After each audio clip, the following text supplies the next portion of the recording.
C'est aux environs de 3 heures du matin que l'avion en provenance de Cuba qui a ramené les 229 étudiants finalistes en médecine partis du pays il y a de cela 7 ans a atterri à l'aéroport Maya Maya.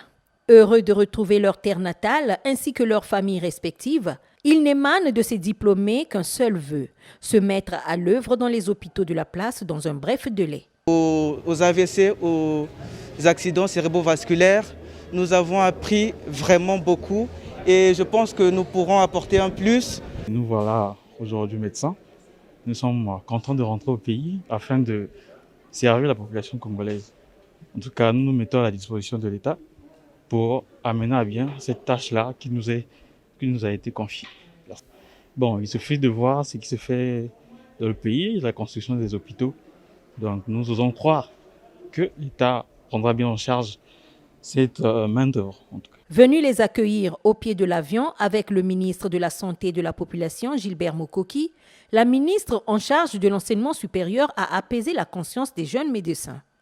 Ainsi que vous me l'avez dit lorsque j'étais à Cuba, vous avez attendu longtemps alors que vos collègues sont partis. Aujourd'hui, c'est le grand jour, vous revenez chez vous.